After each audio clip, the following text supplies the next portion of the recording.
Ok, ya estamos de vuelta aquí en Pauta Abierta a través de TVUCT Araucanía, Canal 50 para Temuco y Padre Las Casas. Y tal como lo habíamos anunciado al comienzo del programa, vamos a hablar acerca de inclusión, acceso inclusivo y mucho más. Y para eso, ¿qué mejor que hacerlo con el destacado académico y profesional Rodrigo del Valle, quien ya está con nosotros, director general de Inclusión y Acompañamiento de la Universidad Católica de Temuco? Está por ahí Rodrigo, ¿no?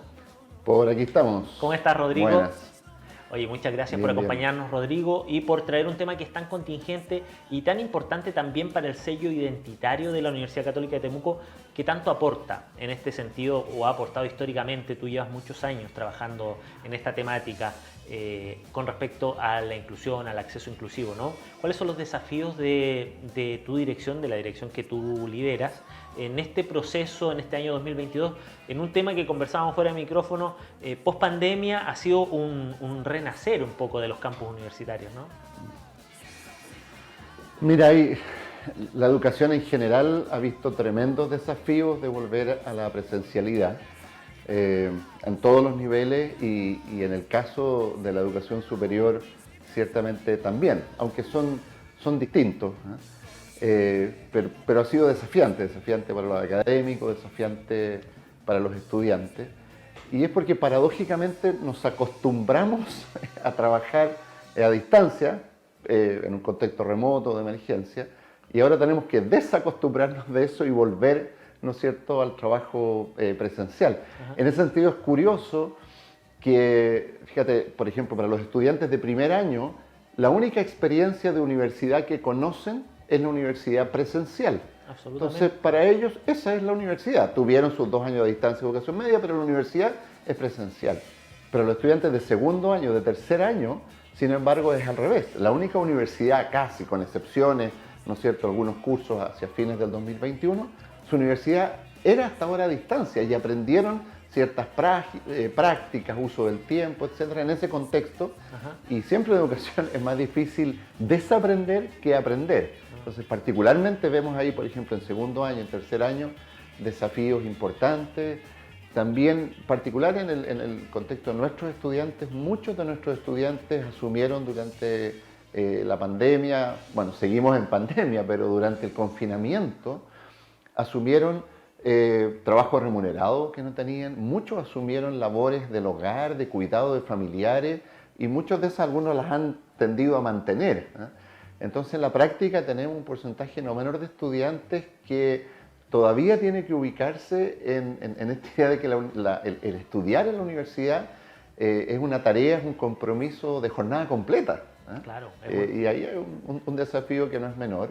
Y también los académicos y en la universidad poder acompañar ese proceso, donde yo creo que la mayor parte de las brechas que se generaron no son tanto brechas de contenido, que sí hay algunas, pero particularmente son brechas de adaptación, ¿eh? De adaptación a este contexto, a qué significa, qué implica y cuáles son las formas de trabajo en una universidad que es presencial.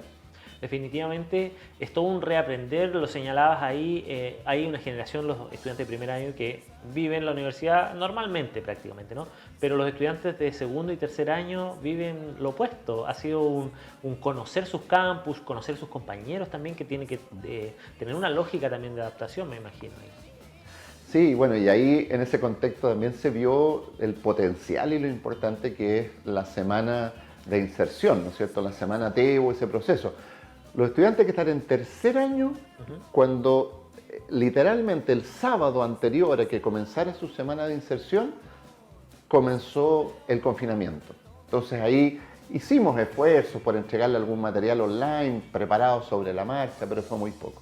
Claro. Los estudiantes de segundo año tuvimos una semana TU, semana de transición a la vida universitaria, diseñada a distancia, que era bastante mejor, pero seguía siendo una semana a distancia para una educación a distancia. Claro. Y en cambio esta cohorte, la cohorte 2022, tuvo una semana presencial para una educación presencial, ¿eh? Entonces, interesante como cada cohorte tiene desafíos comunes, pero también desafíos propios Bueno, que están viviendo. son particularidades que se van dando también en la dinámica que nos ha enfrentado esta pandemia, que nos ha dado un poco un reaprender de muchas acciones que antes considerábamos como cotidianas. Y en ese sentido, ¿qué programas se están implementando hoy en día y qué están proyectando ustedes con todo el trabajo enfocado a los estudiantes?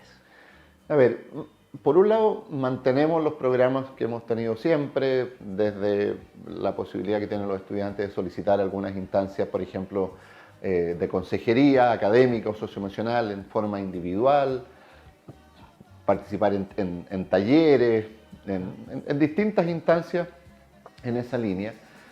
Pero una de las cosas que estamos abordando y que es un desafío no menor es que hay un aumento importante de la demanda de los estudiantes por este tipo de acompañamiento. Lo que se ha traducido, y es difícil decirlo, pero en listas de espera, en listas de espera en lo que es el acompañamiento socioemocional, e inclusive en pensamiento estratégico que tiene que ver con organización del tiempo, ¿no es cierto?, estrategias de estudio, cosas en esa línea. También tenemos listas de espera, cosa que si bien habíamos tenido era algo que podíamos manejar. Y eso nos está planteando hoy día el desafío de cómo priorizamos de mejor forma y hacemos dos cosas. Uno es, si es que un estudiante que está en una situación menos compleja que otro, poder decirle, mira, revisa este material, revisa estos tutoriales, que es algo a lo cual se acostumbró probablemente en el trabajo a distancia. Y si es un estudiante que tiene una necesidad un poco más urgente, ver qué posibilidades de que lo trabaje con otros. Porque obviamente si tengo la lista de espera para un estudiante, para atender a un estudiante, en cambio si puedo atender a 2 o 3 en grupos pequeñitos, ya voy apurando esa situación, ¿ya? Y claro, en casos más complejos, mantenemos priorizar la atención de ese estudiante y siempre se mantiene el sistema de derivación al servicio universitario saludable en casos más complejos, etc. Pero nosotros también nos vemos, como te digo, desafiados y también estamos intentando mantener acciones híbridas. Nosotros adaptamos una de las salas en que hacemos talleres como sala híbrida, entonces los talleres estamos intentando que está la posibilidad del taller presencial, más otros que se sumen a distancia o que quede grabado y poder compartirlo en las redes sociales de la dirección y estrategias de ese tipo. Me parece importante recordarle a la comunidad, Rodrigo, o darles a conocer en realidad cuáles son los programas que ustedes abordan en líneas generales, en tu dirección o en la dirección que te toca liderar.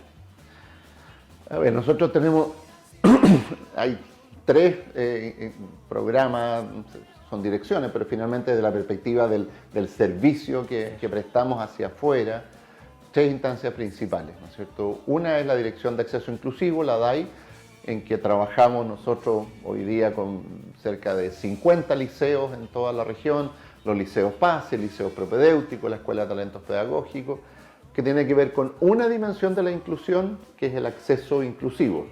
Porque la inclusión, la idea es que sea desde el inicio, desde que ingresa a la universidad hasta que termina, ojalá inclusive su inserción laboral, para de verdad poder generar instancias de equidad en ese espacio. Así que tenemos ese espacio, que hay un trabajo muy potente ahí, y hemos seguido sumando nuevos liceos. Por ejemplo, trabajábamos con un liceo PASE del servicio local Costa, ¿no es cierto?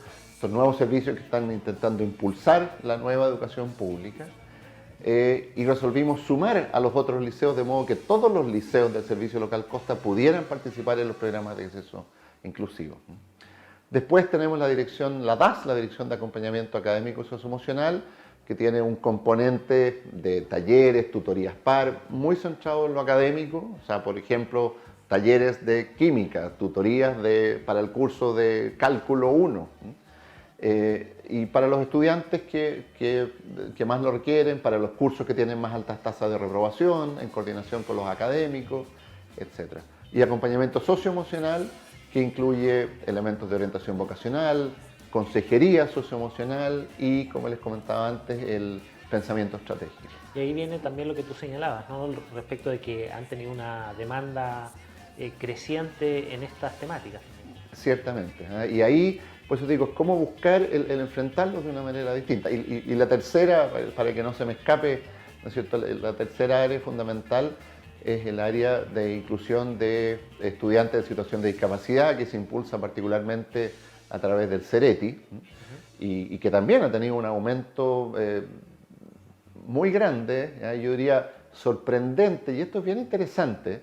Mucha gente piensa que los estudiantes en situación de discapacidad entran mayoritariamente a la universidad por vía de admisión especial para estudiantes en situación de discapacidad, que es una vía que mantenemos. Ajá. Pero la verdad es que la gran mayoría de los estudiantes que hoy día ingresan a la universidad, que son estudiantes en situación de discapacidad, ingresan por vía regular, por vía prueba, bueno, era la PSU, después prueba de transición, ahora es la PAES, la prueba de acceso a la educación superior. ¿Por qué? Porque hay una comisión trabajando ya desde hace varios años, que integra Marcela Cisterna, de nuestra universidad, directora del CERETI, que trabaja con el DEMRE en hacer adaptaciones a la prueba de selección, ¿no es cierto?, dependiente de qué prueba sea. Entonces los estudiantes en situación de discapacidad pueden solicitar y decir, mira, yo tengo una discapacidad visual, una discapacidad por sordera, motora, de distinto tipo y necesito este tipo de adaptaciones. Y eso se hace. Y eso se ha traducido en que den la prueba muchos más estudiantes en situación de discapacidad que antes. Y la verdad es que les va bien, porque su situación de discapacidad, no estamos hablando en este caso, ¿no es cierto?, en general de discapacidad cognitiva, sino que son estudiantes que, imagínate, a pesar de la discapacidad, con todos los obstáculos que eso significa, lograron completar su enseñanza media exitosamente. Entonces, dan la prueba y les va bien. Entonces, muchas veces nos enteramos de su situación de discapacidad cuando llegan a la universidad. Ya matriculado. Ya matriculado. Claro. Y hoy día nosotros en la universidad tenemos más de 150 estudiantes en situación de discapacidad en todos los años. Un número importante. Y en ese escenario, ¿qué puede esperar un joven en situación de discapacidad al ingresar a la universidad? ¿Cómo se ha preparado la institución justamente para esta recepción y para este acompañamiento igual? Mira, la verdad esto puede sonar a que la recomendación viene de cerca, a que casi que pudiera ser publicidad, pero puede esperar mucho, porque llevamos muchos años trabajando en esto. El CERETI lleva más de 8 años trabajando, acompañando a los estudiantes en situación de discapacidad en educación superior, y eso se ha traducido en una toma de conciencia parte de la comunidad universitaria, en adaptación paulatina de distintos espacios en los campus. Hoy día todos nuestros edificios tienen ascensores, ¿no es cierto? Entonces tenemos realmente ese espacio. Hoy día contamos además físicamente, el CERETI se movió al nuevo portal del estudiante en el campus San Francisco, tenemos oficina del CERETI, un espacio también en el campus San Juan Pablo II, y hay programas ya establecidos hace mucho tiempo. Hay un manual para que los docentes puedan hacer las adaptaciones, ¿no es cierto?, razonables en sus cursos, etc. Y yo diría que en general hay una toma de conciencia que este es un deber, no es que el profesor lo haga porque en realidad es buena onda y mira, es un deber legal, no todos tienen conciencia de eso, pero a nosotros hay 2 leyes esenciales que nos exigen que como universidad y por supuesto y como académico y cada carrera haga esos ajustes razonables que se llama técnicamente.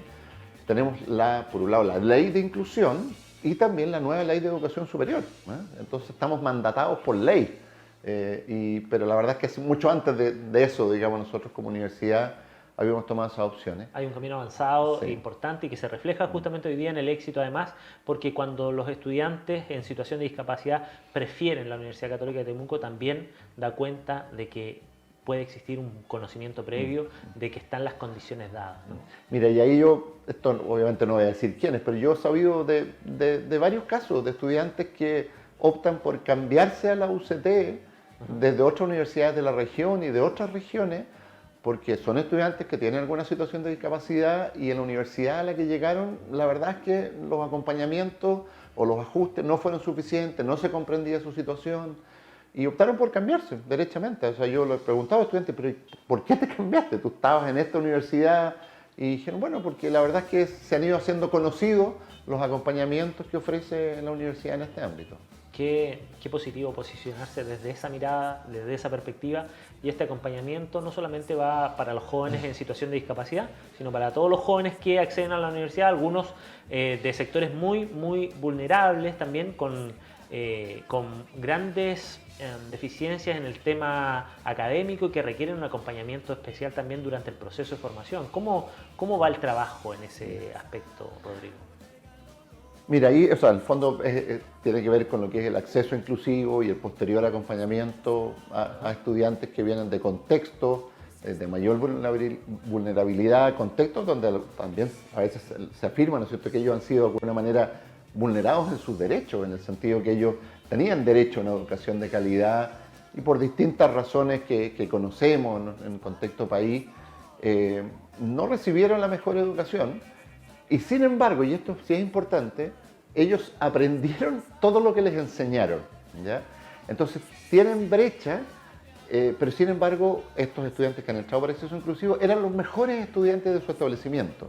Por lo tanto, la brecha es algo que ellos pueden recuperar porque tienen ese talento académico, tienen proyección académica.